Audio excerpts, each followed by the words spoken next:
नमस्कार। How to restore B12 levels on a vegetarian diet, ये है आज का टॉपिक।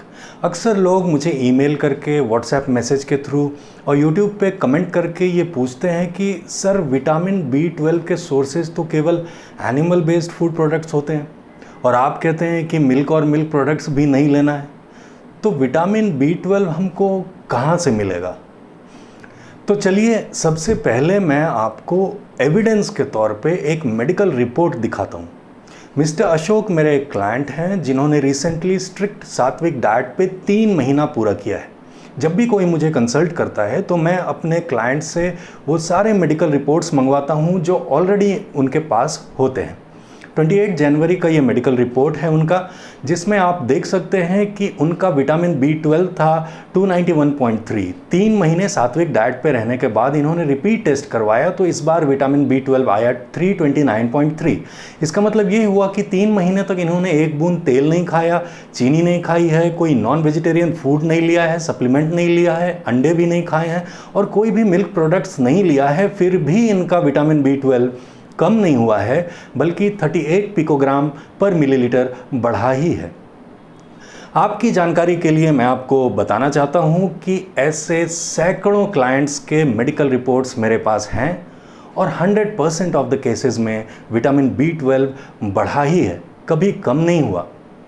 और सीवियर डिफिशियंसी के केसेस में मेरे 100% क्लाइंट्स का B12 नॉर्मल रेंज में आ जाता है अगर उन्होंने मेरी एडवाइस का पालन ठीक तरीके से किया होता है। अब थोड़ा सा समझ लेते हैं कि ये विटामिन B12 का चक्कर क्या है। देखिए, एक होते हैं हार्मोन्स जो हमारी बॉडी बना सकती है और एक होते हैं विटामिन्स जो हमारी बॉडी नहीं बना सकती। तो जितने भी एनिमल्स हैं जैसे कि गाय, भैंस, कुत्ता, बिल्ली, बकरी, मुर्गी एट्सेट्रा इंक्लूडिंग ह्यूमंस, इनकी बॉडी में विटामिन्स बनाने की कैपेसिटी नहीं होती है, इसलिए एनिमल्स को विटामिन्स मिलते हैं उनकी डाइट से। प्लांट्स में विटामिन बनाने की कैपेसिटी होती है। ठीक इसी तरह सभी एनिमल्स की बॉडी में हार्मोन्स नेचुरली बनते हैं और ये हार्मोन्स डाइट में नहीं होते। आपकी बॉडी हार्मोन्स बनाती है। आपको, मुझको और पूरी दुनिया को यही बताया गया है कि विटामिन B12 एक विटामिन है और इसको हमारी बॉडी नहीं बना सकती। लेकिन इन रियलिटी B12 विटामिन नहीं है और ये हमारी बॉडी में बनता है। मेरे कहने का मतलब ये है कि B12 एक हार्मोन है, विटामिन नहीं। ये सुनने में उल्टा मालूम पड़ता है, लेकिन मेडिकल साइंस ने भी इस बात को माना है और विटामिन B12 को अब हार्मोन की कैटेगरी में रखा जाता है। लेकिन गाइडलाइंस अभी तक चेंज नहीं हुई हैं और जब आप किसी पैथोलॉजिकल लैब में B12 का टेस्ट करवाएंगे तो आपके मेडिकल रिपोर्ट पे अब भी ये लिखा हुआ मिलता है कि B12 is exclusively found in animal based food. ज़रा सोचिए कि अगर मीट में, मछली में, बकरे में, मुर्गी में, अंडे में, दूध में, पनीर में B12 है तो इसका मतलब तो ये हुआ ना कि एनिमल्स की बॉडी में B12 बन रहा है पर हमारी बॉडी में बन ही नहीं रहा है। लेकिन बकरी या मुर्गी या गाय क्या खाती है? घास फूस ही खाती है। तो सवाल ये उठता है कि बिना एनिमल बेस्ड फूड खाए इन जानवरों की बॉडी में B12 बन रहा है, तो अगर हम वेजिटेरियन हैं और मिल्क प्रोडक्ट्स भी नहीं लेते तो हमारी बॉडी में क्यों नहीं बन सकता है? इसका एक ही रीज़न होता है कि कुक्ड फूड ज़्यादा खाते हैं हम। गाय, भैंस, बकरी, मुर्गी ये लोग B12 नहीं बनाते। ये लोग जब रॉ फूड खाते हैं जैसे कि घास या पत्ते, तो उन रॉ फूड के आउटर लेयर में फ्रेंडली बैक्टीरिया का एक लेयर होता है जो उनके इंटेस्टाइन्स में B12 बनाने में मदद करता है। जब भी आप रॉ फूड खाते हैं जैसे कि fruits, salads, green leaves in the raw form, जब आप उसको कुक नहीं करते तो चाहे आप फल और सब्जियों को कितना भी धो लें, एक फ्रेंडली बैक्टीरिया का लेयर उसमें रह जाता है जो हमारे इंटेस्टाइन्स में B12 बनाने में मदद करता है। इसलिए अगर डेली बेसिस पे B12 पर्याप्त मात्रा में चाहिए तो जहाँ तक संभव हो सके फल और सैलड्स को छीलिएगा मत। जैसे कि सेब को या खीरे को बिना छीले खाया करिए।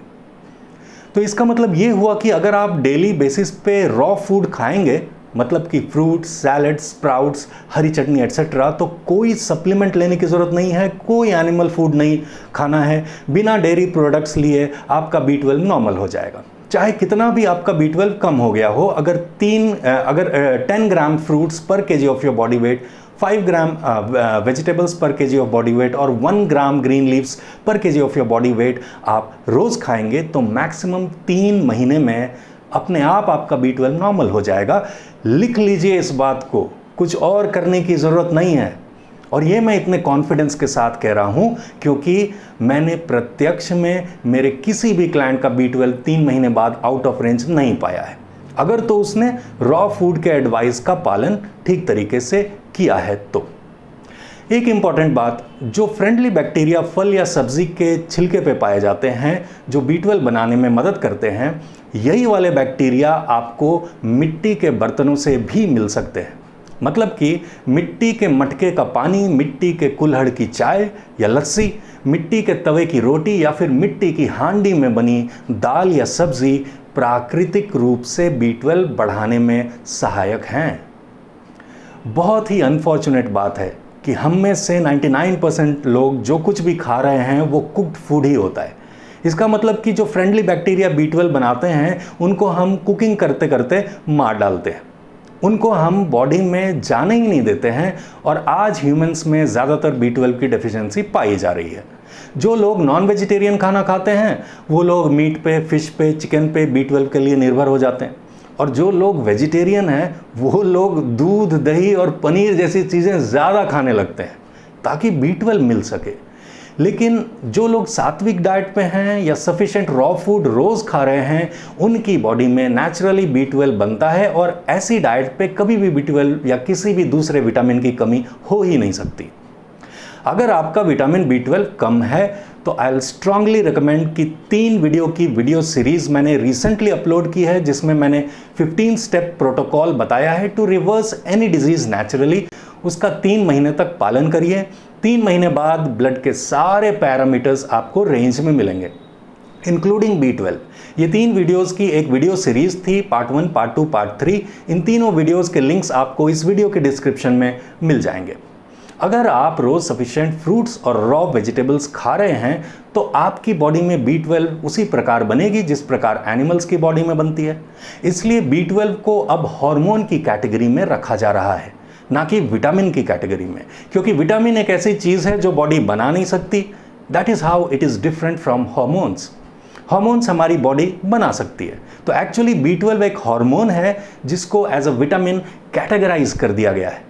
अगर तो ये विटामिन है तो ये किसी की बॉडी में नहीं बनेगी, लेकिन क्योंकि ये एनिमल्स की बॉडी में बन रहा है तो ये हार्मोन ही है, और क्योंकि ये हार्मोन है, ये हार्मोन आपकी बॉडी में भी फिर से एक्टिवेट हो सकता है if you are on either the sattvic diet protocol kind of a diet or if you follow the 15 steps protocol to reverse any disease naturally. 15 step protocol के तीनों पार्ट्स के लिंक्स इस वीडियो के डिस्क्रिप्शन में आपको मिल जाएंगे।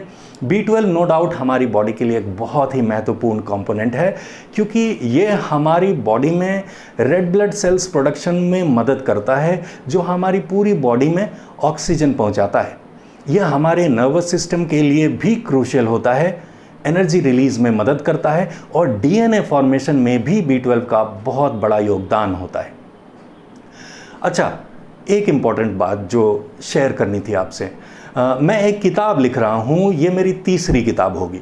पिछले 3-4 महीने से मैं इस पर काम कर रहा था और अब इसका फर्स्ट ड्राफ्ट पूरा हुआ है।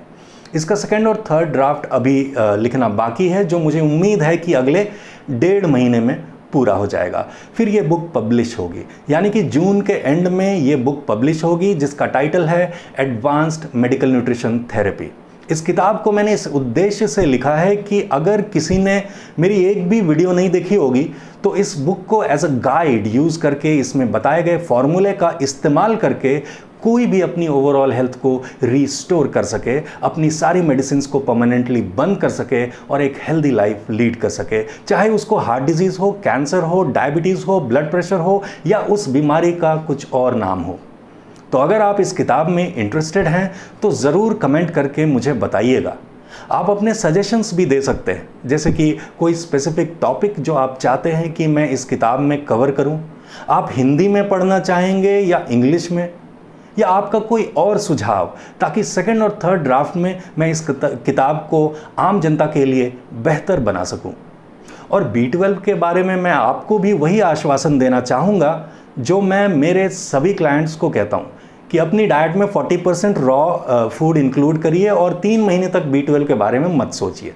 3 महीने बाद चेक करेंगे तो सभी ब्लड पैरामीटर्स इंक्लूडिंग B12 आपको रेंज में मिलेंगे। और अगर आप हार्ट बर्न के लिए कोई मेडिसिन ले रहे हैं या ब्लड ग्लूकोज को कम करने के लिए मेटफॉर्मिन ले रहे हैं, विटामिन सी के सप्लीमेंट्स लेते हैं, एंटी सीजर ड्रग्स लेते हैं, कोलेस्ट्रॉल को कम करने की दवा लेते हैं जैसे कि स्टैटिन्स, या फिर अगर आप एंटीबायोटिक ले रहे हैं तो इन मेडिसिन के साइड इफ़ेक्ट्स के तौर पे आपको आपकी बॉडी में B12 कम मिल सकता है। इस बात का ध्यान रखिएगा। तो उम्मीद है आज की बात आपको समझ में आई। कोई सवाल हो तो कमेंट्स में ज़रूर लिखिएगा और मेरी नेक्स्ट बुक रिलीज़ के प्रति आपका क्या ख्याल है ये भी ज़रूर बताइएगा। तो फिर मिलेंगे, तब तक के लिए स्टे हेल्दी, एन्जॉय लाइफ। नमस्कार।